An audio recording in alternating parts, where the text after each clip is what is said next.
UKLO 1 year masters. No IELTS required up to 5 years visa. High visa success rate. Sir whereas మనం తెలంగాణ విషయానికి వస్తే కౌశిక్ రెడ్డి గారికి కానీ ఇంకోటి ఏంటంటే అరకపూడి గాంధీ గారు కానీ వీళ్ళిద్దరి మధ్య వైరం ఎందుకు సార్ పెరిగింది?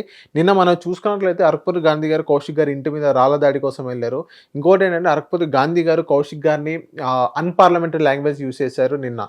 సో వీళ్ళిద్దరి మధ్య ఎందుకు సార్ ఎలాంటి వైరం ఉంది, ఎందుకు ఉంది అంటారు? అంటే కౌశిక్ రెడ్డికి అరకపూడి గాంధీకి మధ్య వైషమ్యాలు మొదటి నుంచి ఉన్నాయండి. ఇదేంటంటే కొన్ని అసాంఘిక కార్యక్రమాల్లో పాల్గొంటున్నట్టుగా గాంధీ గారి ఆరోపణ. నిజాలు తెలియాలి. నిజానికి కౌశిక్ రెడ్డి ఏంటంటే నోటి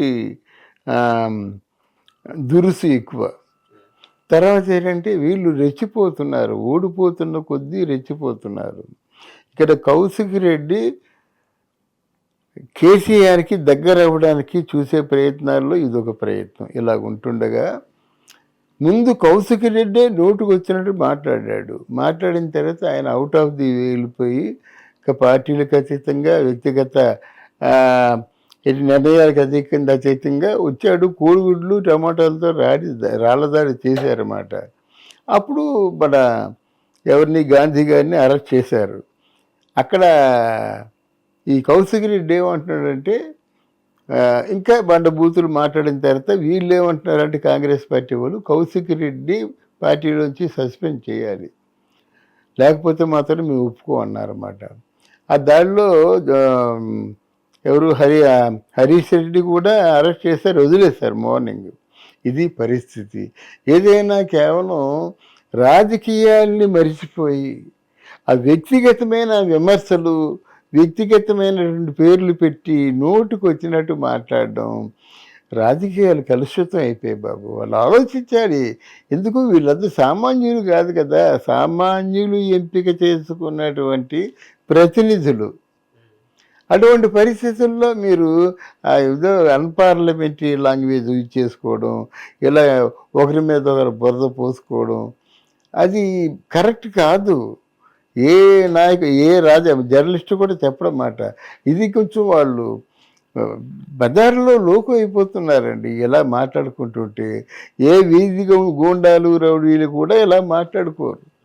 అది హరీష్ రావు కావచ్చు, అరకపూడి గాంధీ కావచ్చు, కౌశిక్ రెడ్డి కావచ్చు. కౌశిక్ రెడ్డి అయితే నోరు మరీ కూడా అమనాభూతులను అబద్ధాలు కూడా మాట్లాడుతుండ్రు. అక్కడే కరుపు పండింది దీనికి. కనుక డెఫినెట్గా ఆ కౌశిక్ రెడ్డి పార్టీలోంచి సస్పెండ్ చేసే వరకు నిద్రపోమంటున్నారు.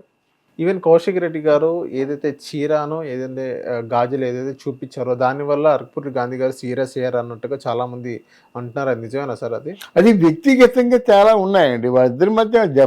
డెఫినెట్గా బయటికి చెప్పుకోలేని బాధలు ఉన్నాయి. అంతర్గత శత్రుత్వం ఉంది. అది ఒకటే కాదు, ఎన్ని చూసామండి. చీరా గాజులు ఎన్ని చూసాం కదండి. ఇప్పుడు వైసీపీ పార్టీలో ఉంటుండగా చంద్రబాబు నాయుడికి చీరా గాజులు పంపించలేదండి. అప్పుడు చంద్రబాబు నాయుడు తిరిగి ఏమైనా ఆనంద్ వెంకటరెడ్డి చేత మళ్ళీ కౌంటర్, అక్క నీకేం కావాలి, కట్టర్ కావాలా, బనీళ్ళు కావాలా అడగలేదా? ఇట్లాంటి దగులుబాజీ మాటలు ఎన్నో మాట్లాడుకున్నారు. అది రాజకీయ ప్రసంగాలుగా మనం చెప్పుకుంటే మనం దిగజారిపోతాం. అందువల్ల అది కాకుండా అసలు రాజకీయ ముఖ చిత్రమే మారాలి. రాజకీయ పార్లమెంటరీ లాంగ్వేజ్ ఎందుకంటారండి? అత్యున్నతమైనటువంటి భాషను మాట్లాడవలసినటువంటి అంటే అవసరం ఉంది, నిర్ణయం ఉంది. మళ్ళీ అరే బాబు అనలేదు కదా అధ్యక్షుడిని, ఏమండి అనలేదు కదా అధ్యక్ష అనే అధ్యక్ష అని సంబోధనకు తగ్గట్టుగా మిగతా భాష అంతా ఉండాలి. అధ్యక్ష అనేసి అక్కడి నుంచి బజార్లో పడిపోవడమేనా? కనుక తెలుసుకోండి రాజకీయ నాయకులు కూడా. ఇందులో కౌశిక్ రెడ్డిదే కొంచెం తప్పు ఎక్కువగా ఉంది. ఆ నోటు దురుసు, నోటు మాటలు ఇవన్నీ ఉన్నాయి. కనుక డెఫినెట్గా రేపు చూడాలి. వీళ్ళు సస్పెండ్ చేయమంటున్నారు, వాళ్ళు సస్పెండ్ చేయరు. మళ్ళీ గొడవ అలాగా రావణ కాష్టంలా రగులుతూనే ఉంటుంది. Thank you sir. Hit TV app ని డౌన్లోడ్ చేసుకోండి. ఇందులో short news, live news, entertainment movies అన్ని అవైలబుల్ గా ఉన్నాయి. Please download hit TV app. Hit TV app ని ఫ్రీగా డౌన్లోడ్ చేసుకోండి.